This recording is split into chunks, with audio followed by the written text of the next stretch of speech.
Have you ever thought your life was nothing but a video game simulation dreamt up by a telepathic rock that was dug out from underneath the ever-melting Antarctic ice shelf? Welcome to the depths.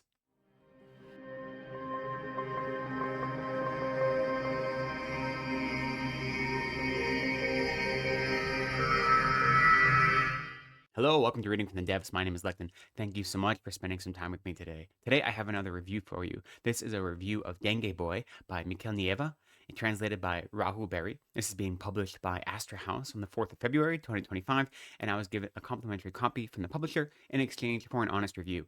And as you can probably guess from my little intro, this is a wild novel. It is hard to say anything about it. It is really an absurdist novel in the very sense of the word. The jacket copy references both Cronenberg and Kafka, but the whole time I was reading this, it gave me the same experience as if I was reading something by Ionesco. And obviously, Eugene Ionesco is a playwright, and this is a novel, but my experience of wrestling with any of Ionesco's plays, Ionesco being the father of the theater of the absurd, even though he didn't use the term absurdist to reference his own work, that experience of wrestling with his plays and finding meaning and grotesquerie and hilarity in that work is the same experience I had the whole time reading Dengue Boy. You have to know that going in. This isn't a straightforward novel with a simple narrative. It is going to twist and turn and confuse you and play with space-time and be discordant and be symbolic and be all these things other than what a novel usually is. And if you're willing to wrestle with that, then you can have a real fun time with the story. The story takes place in 2272 in Argentina, and I should say Michel Nieva is an Argentinian author. And the story is looking at the effects of ultra-capitalism and climate disaster, as well as these ideas of wealth inequality and colonization, disaster capitalism, addiction, artificial stimulation, simulation, all of these ideas he's playing with. But the core of it is this idea of ultra-capitalism and how that leads to climate disaster and that ever-growing discrepancy of wealth inequality and how that changes society. We visit a few different characters across the chapters. The main one, the first one being Dengue Boy, who is a mutant mosquito. And when you first start reading the book, you just assume, okay, everyone is some sort of mutant mosquito. This is just a thing. But no, Dengue Boy is the only mutant mosquito. And everyone else are humans that are just navigating life with this one singular mutant mosquito who has to go to school and go to summer camp and do all these things. Like, that is the point of absurdity that the story starts at. And with all the different characters, you don't get these in-depth character studies, but the characters are reflecting different aspects of society. So you have the mutant or the monster, the outcast. You have the capitalist, you have the bully, you have the pampered, the elite.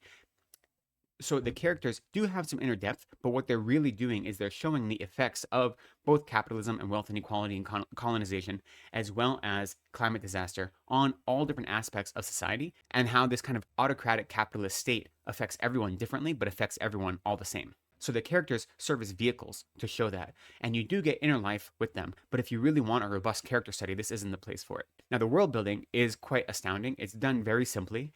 Again, it takes place at the end of the 23rd century, mostly in Argentina, but also in Antarctica. And that's because at the end of the 22nd century, all of the ice caps basically melted, and most of the world was flooded. Parts of Argentina that they're in are beachside property that were never beachside property before, because most of Argentina has flooded at this point. And in Antarctica, that is the best climate in the world where you can survive and go on holiday, basically. So those are the two, more or less, the two locations. But just the way the world is built and the relationships between the different people in the world is really, really exquisitely done, and it's done simply. There's no hand holding, there's nothing didactic, but you see how the different levels of society relate to each other, how there are different various social strata, from the indigenous peoples and the impoverished peoples to the police that are crooked to the elite who book these mega yacht vacation cruises that have simulated snow and the last remaining pieces of icebergs on display. That is the world that is built, and it is built really, really wonderfully and colorfully and vividly. You can get lost in it quite easily, especially because it is an absurd consequence of where our world is going right now. So it doesn't resemble reality, but it resembles what reality could be with just a little twist. In that way, you can fall into it quite easily.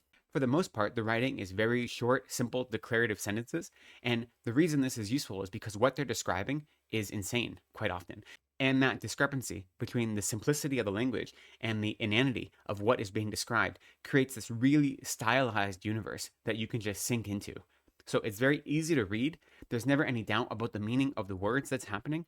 And because of that, the way the words don't seem to fit together in the way you'd expect, it becomes even more apparent. And so the writing is simple and direct and declarative for the most part. And that serves as a stylistic flourish that really highlights the absurdity of the story, but it also makes it quite funny, like laugh out loud funny quite often. But then as the story continues, that writing evolves and it gets more fevered and discordant as space and time become more permeable and you no longer are playing in a linear sandbox. And because of that, the writing becomes this eulogy of euphemism and dissonant metaphors and becomes really, really captivating, like a fever dream, and it sucks you in. I want to share one bit of writing that highlights to me this kind of helter-skelter emotional overload that Nieva is going for, especially at the end, as everything is swirling around in this anachronistic miasma of, pollutants and mutanogens. So this comes from closer to the end of the story, but it doesn't give anything away. I don't really know if you could spoil this story, but even if you could, this doesn't give anything away. And again, I'm reading an advanced reader copy, so this might change in the final version. Indeed, what the primordial anarchy that governed this childlike geological intelligence achieved was not the confusion of everything that is and is not, but also the nows and the yesterdays and the tomorrows that were not, and are not, and will be and won't be, and thus there was not only no way of distinguishing one thing from another, you could not even distinguish yourself from the different past and future moments of the blind vertex that is the now. So, as you can see, he's playing with language and time to not confuse you, but to make sure you don't feel like you're on comfortable territory at any point. And in that sense of discomfort, he's injecting all these interesting ideas. As I said, the overarching ideas are about the consequences of ultra-capitalism, but also the idea of what it means to care about other people. And when you're in a community of caring and loving and having compassion for others, how that serves as a threat to this autocratic capitalist state, and how ideas of, if not socialism, at least social welfare, totally upend the capitalist model. The story is playing with all different sets of ideas, and there are some very surface level ideas that are easy to grasp onto, but there are also these kind of subterranean ideas that are deep below that you have to dig for. And you can sit with this novel and read it again and again and get some new meaning out of it every time, because he is playing with multiple things at once, and any one that you choose to focus on will rearrange how you experience other parts of the novel. So I don't know if I have all that much more to say. I thought this novel was funny. I thought it was thought-provoking. I thought it was absurd and disorienting in all of the best possible ways. I think it is definitely worth your time, especially if you vibe with the symbolic and the surreal, because this story is imbued with those attributes. I don't know if it's a coincidence or not, but in the last year, I've read a number of novels by Argentinian authors, and they've all been spectacular, and they all deal with these social themes in really important ways, but in distinct ways. And so Michel Nieva is just another author to add to that list that is exploring what I think are really important ideas and doing it in his own unique way, that is playing with the absurd, that is playing with narrative, playing with character, and is both involving and implicating you as a reader in this symbolic farce, if you will. And so for me, that was really exciting. I had a great time with this novel, and I think you'll know going into it if the surreal and the absurd is your lane or not. If it isn't, then you probably will not like this novel at all. But if you are open and excited by that kind of surreal non-reality, then there is a lot of fun to be had in this novel. I'd love to hear your thoughts. Have any of you read this, maybe in the original Spanish, or have you read anything else by Michel Nieva, or have you read anything else that is part of the theater of the absurd or the literature of the absurd? I'd love to hear your thoughts about it down in the comments. For now, I'll say thank you for spending some time with me today. I appreciate you. Please be kind to yourselves, take care of each other, and go slowly.